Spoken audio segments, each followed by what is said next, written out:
जी हो ए महेश जी हो रौरा में बतिया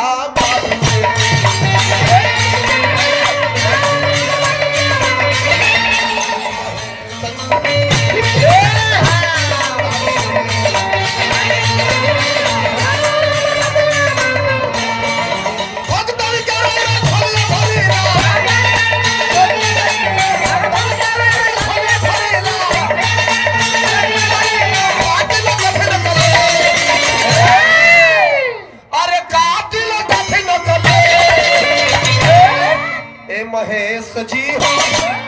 ए महेश जी हो मैंने देखा है ना और रौरा में बतिया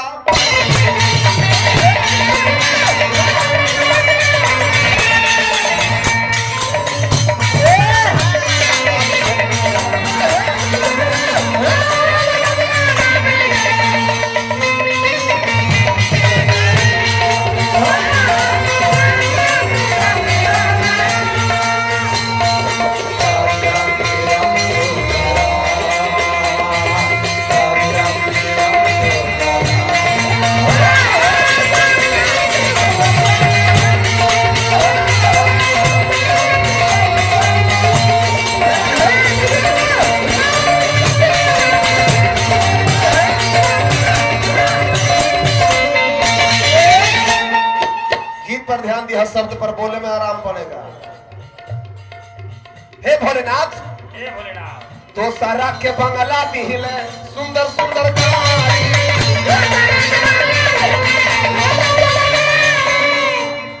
हेलो एक बजवा दबता है बाबू कहाँ गया ऑपरेटर हो दब गया आवाज तू बता सूते में लगल रहा पानी से मुंह धोला अरे तो मुंह में से पानी धोला अरे बढ़ाओ तो सारा के बंगला दिहनी सुंदर सुंदर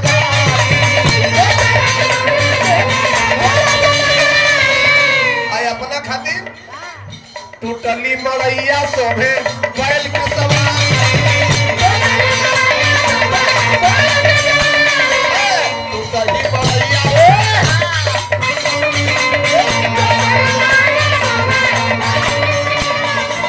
बेंजू के काम है दोनों दल के हम आदमी के करे इस सुर खाली देले रहा अभ्यास अगर गावे और ओकर में तुहू रहले रहबा त अभ्यास के बतिये नहीं बुझाले कि क्या करे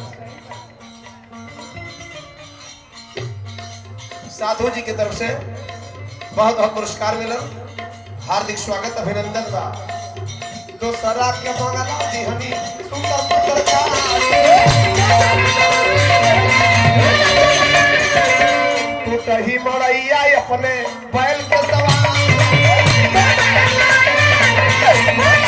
ए बाबा नहीं खा सकता सुनम के लगता नहीं खा सकता सुनम के लगता वही रावण जो लंका पहुंचे रहे अरे पागल लंका ए महेश जी हो ए महेश जी हो रौरा में बतिया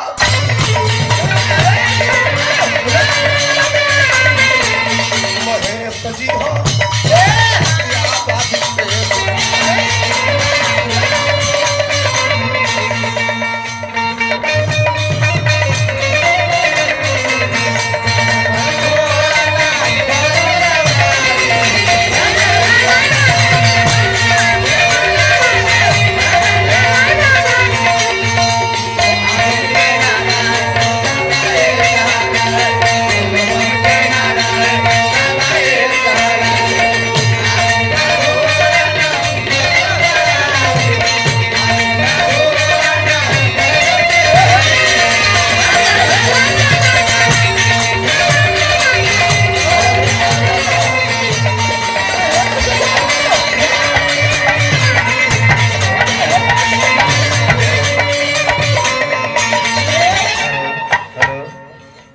हेलो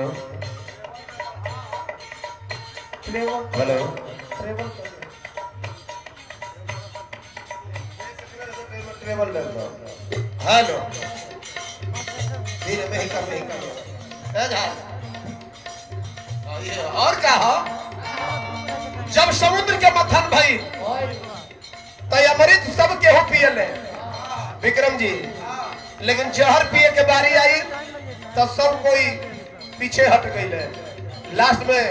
ई जान गई कि धरती पर जब लगी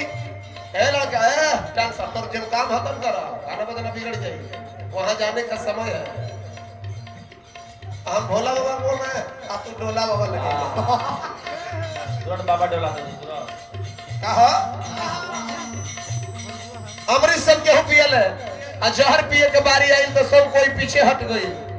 लास्ट में बोलावल गई किनका, जब कोई उपाय न चले तो वही बम भोलेनाथ और घरदानी बौरा बाबा के बाबा संकट से उबारी नहीं, सृष्टि नाश हो जाई, धरती पर रही जहर का सब पियल अमृत भोला जहर के घरदानी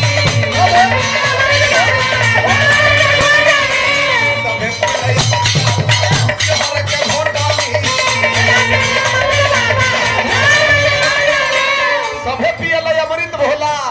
जहर के घोटनी भस्मरे भभूतिया लगा के पहाड़े पर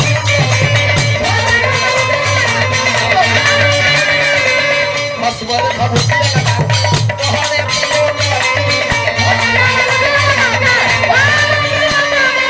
अब भोला बाबा के पहरावा कैसन है, 3 पीस कोट पैंट ब्लेजर पहनते हो, क्या पहने ले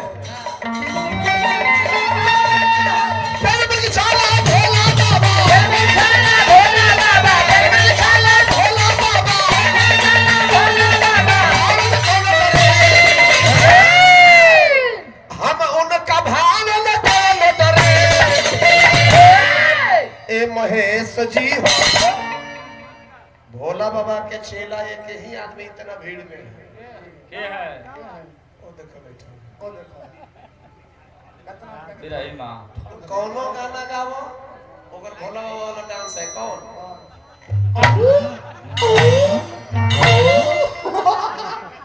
ए भोला बाबा का असली चेला है। चलिए हमारा धर्मेंद्र भैया की तरफ से भी 500 रुपए का पुरस्कार मिला है,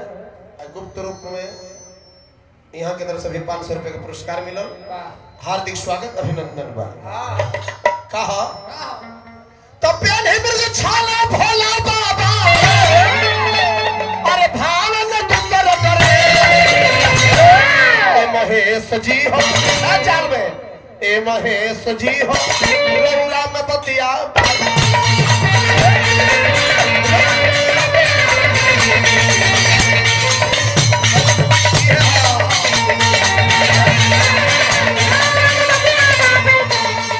लास्ट में क्या कहते बा सब हक्का पर फेरनी दाया सब हक्का पर दाया कोई नी ना फकीर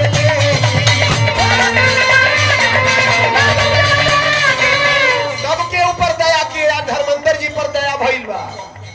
जिनका की महल अटारी बनौला के बाद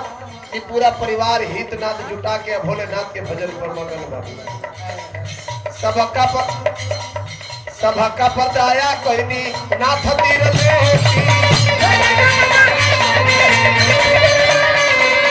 और का एक होशी शंकर जी पर दया कहिए हो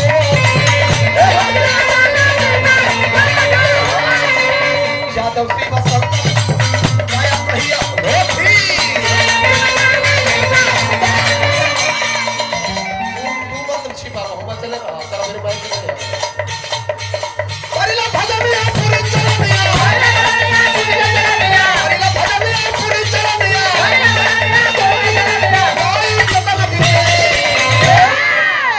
हम गाई कुलव अभिषेक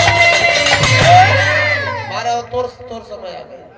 ए गण महेश जी हो अरे रौरा में बतिया बाबी